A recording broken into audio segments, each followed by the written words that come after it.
CPIയുടെ കടുത്ത എതിർപ്പ് മുന്നണിയുടെ തന്നെ കെട്ടുറപ്പിനെ ബാധിക്കുന്ന സാഹചര്യം വന്നപ്പോൾ സമ്മർദ്ദത്തിലായ CPM ഇപ്പോൾ PM ശ്രീ പദ്ധതിയിൽ നിന്ന് പിന്മാറാൻ ഒരുങ്ങുകയാണ്. ധാരണാപത്രം റദ്ദാക്കാൻ സന്നദ്ധത അറിയിച്ച് സംസ്ഥാന സർക്കാർ കേന്ദ്രത്തിന് കത്തയക്കാനുള്ള ഒരുക്കത്തിലാണ്. ഇതോടെ ഇക്കാര്യത്തിൽ മറ്റൊരു ആശയക്കുഴപ്പത്തിനാണ് കളമൊരുങ്ങുന്നത്. കേരളം കേന്ദ്രത്തിന് കത്ത് നൽകിയാലും ഏകപക്ഷീയമായി കേരളത്തിന് PM ശ്രീ പദ്ധതിയിൽ നിന്ന് പിന്മാറാൻ സാധ്യമാണോ എന്ന ചർച്ചകൾ ഇതിനോടകം തന്നെ ഉയർന്നിട്ടുണ്ട്. ഒരിക്കൽ ഒപ്പുവെച്ച ഒരു ധാരണാപത്രം കേരളത്തിന് അങ്ങനെ ഏകപക്ഷീയമായി മരവിപ്പിക്കാനോ കരാറിൽ നിന്ന് പിന്മാറാനോ സാധിക്കുമോ? അഥവാ കരാർ മരവിപ്പിച്ചാലും റദ്ദാക്കിയാലും കേരളത്തെ കാത്തിരിക്കുന്ന തിരിച്ചടികൾ എന്തൊക്കെയാണ് എന്നാണ് ഈ വീഡിയോയിൽ ചർച്ച ചെയ്യുന്നത്. PM ശ്രീ കരാറിന്റെ ധാരണാപത്രത്തിലെ വ്യവസ്ഥകൾ പ്രകാരം കേന്ദ്രവുമായി ഒപ്പിട്ട കരാർ സംസ്ഥാനങ്ങൾക്ക് ഏകപക്ഷീയമായി റദ്ദാക്കാനോ പദ്ധതിയിൽ നിന്ന് പിന്മാറാനോ സാധിക്കില്ല. PM ശ്രീയുടെ ബൈലോ പ്രകാരം കേന്ദ്രവും സംസ്ഥാനവുമായുള്ള പരസ്പര ധാരണയിലൂടെ ഇരു കൂട്ടരുമായുള്ള ഉഭയകക്ഷി തീരുമാനത്തിലൂടെ മാത്രമേ ഈ ഒരു കരാറിൽ നിന്ന് പിന്മാറാൻ സാധിക്കുകയുള്ളൂ. അങ്ങനെ പരസ്പര സമ്മതത്തോടെ പിന്മാറണമെങ്കിൽ പോലും 1 മാസം മുൻപ് നോട്ടീസ് നൽകണമെന്ന് കരാർ വ്യവസ്ഥ ചെയ്യുന്നുണ്ട്. അതായത് സംസ്ഥാന സർക്കാർ ഏകപക്ഷീയമായി പിന്മാറാൻ കത്തയച്ചതുകൊണ്ടോ നയപരമായ തീരുമാനങ്ങൾ എടുത്തതുകൊണ്ടോ കരാറിൽ നിന്ന് പിന്മാറാൻ സാധിക്കില്ല എന്ന് സാരം.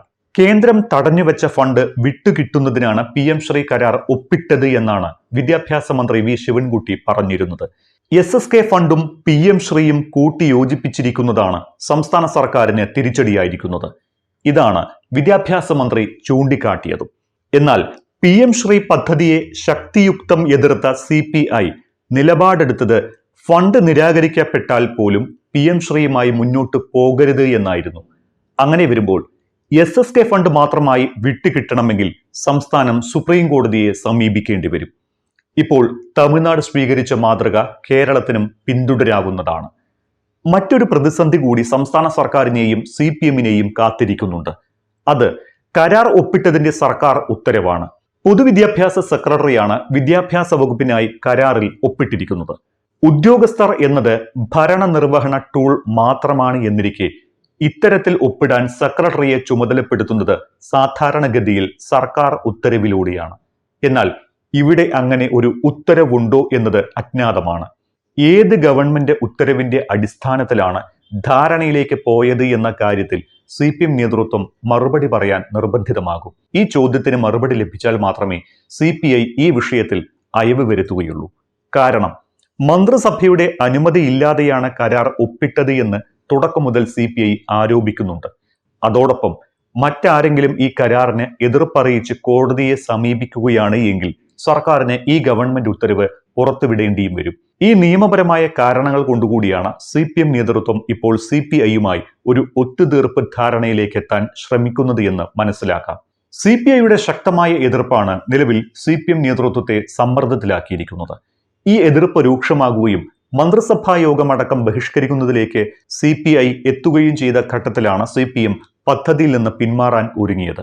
ഇതുവരെ എതിർത്തു നിന്ന ഒരു പദ്ധതി, അതും കേരളത്തിന്റെ വിദ്യാഭ്യാസ മേഖലയെ തകർക്കുന്ന ഒരു പദ്ധതി ഒരിക്കലും നടപ്പിലാക്കരുത് എന്നാണ് CPI നിലപാട്. CPIയുടെ ശക്തമായ ഉറച്ച നിലപാട് PM ശ്രീ പദ്ധതി മുന്നണിയുടെ കെട്ടുറപ്പിനെ തന്നെ ശിഥിലമാക്കുന്ന നിലയിലേക്ക് വളർന്നിരുന്നു. ഈ ഘട്ടത്തിലാണ് CPM ദേശീയ ജനറൽ സെക്രട്ടറി MA ബേബിയുടെ മധ്യസ്ഥതയിൽ ഒത്തുതീർപ്പ് ശ്രമങ്ങൾ നടന്നത്. ഫണ്ട് വാങ്ങിയെടുക്കാനാണ് PM ശ്രീ ഒപ്പിടുന്നത് എന്നും ദേശീയ വിദ്യാഭ്യാസ നയം നടപ്പിലാക്കില്ല എന്നുമൊക്കെയാണ് CPMും സർക്കാരും പറഞ്ഞിരുന്നത്. മുൻപ് 2018 കേരളം നിർമ്മിച്ച പാലങ്ങൾക്ക് ടോൾ പിരിക്കില്ല എന്ന സർക്കാർ ഒരു നിലപാടെടുത്തിരുന്നു. ഒന്നാം പിണറായി സർക്കാരിന്റെ കാലത്തെടുത്ത ഈ നിലപാടിൽ നിന്നും തീരുമാനത്തിൽ നിന്നും ഇപ്പോൾ കേരളം പിന്മാറാൻ ഒരുങ്ങുകയാണ്. ഇത്തരമൊരു യൂടേണിലേക്ക് കേരളം എത്തിയതും ഫണ്ട് തടഞ്ഞു വെച്ചുകൊണ്ട് കേന്ദ്രം കേരളത്തെ ഞെരുക്കിയപ്പോഴാണ്. കിഫ്ബി ഫണ്ടിൽ നിന്ന് നിർമ്മിച്ച പാലങ്ങൾക്കാണ് ടോൾ ഒഴിവാക്കിയിരുന്നത്. എന്നാൽ കിഫ്ബിക്ക് തനത് വരുമാനം ഇല്ലാത്തതിനാൽ കിഫ്ബി എടുത്ത കടങ്ങളൊക്കെ സംസ്ഥാന സർക്കാരിന്റെ കടമായി കണക്കാക്കുമെന്ന് കേന്ദ്രം കണ്ണുരുട്ടിയതോടെ വിപ്ലവ തീരുമാനം പ്രഖ്യാപിച്ച പിണറായി സർക്കാർ ഭയന്നു. പറഞ്ഞതെല്ലാം വിഴുങ്ങി. കഴിഞ്ഞ ബജറ്റിലടക്കം കിഫ്ബി വരുമാനത്തിനായി മാർഗങ്ങൾ കണ്ടെത്തുമെന്ന് എഴുതിവെച്ചു. അങ്ങനെ ടോൾ പിരിവിന്റെയും സെസ് പിരിവിന്റെയും കാലം കൂടി വരികയാണ്. തെരഞ്ഞെടുപ്പൊന്ന് കഴിയട്ടെ, അതും ഉടൻ വരും. ഫണ്ട് വാങ്ങി പോക്കറ്റിലിട്ട് കരാർ പാലിക്കാതിരുന്നാൽ ആ ഫണ്ട് തിരിച്ചുപിടിക്കാനും കരാർ നടത്തിപ്പിക്കാനും കേന്ദ്ര സർക്കാരിന് മുന്നിൽ പല മാർഗങ്ങളുമുണ്ട്. PM ശ്രീയിൽ ഒപ്പിടാത്തതിനാൽ സർവശിക്ഷ കേരളയുടെ ഫണ്ട് തടഞ്ഞത് അതിനൊരു ഉദാഹരണം മാത്രമാണ്.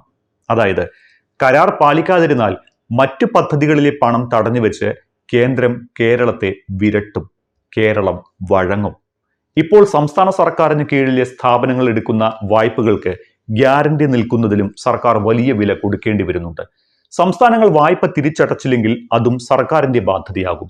ഇതിനായി ഗ്യാരണ്ടി റിഡപ്ഷൻ ഫണ്ട് രൂപീകരിക്കാൻ കേന്ദ്രം ആവശ്യപ്പെട്ടെങ്കിലും സംസ്ഥാനം മടിച്ചു നിന്നതോടെ കടമെടുപ്പിൽ പിടുത്തം വിട്ടു.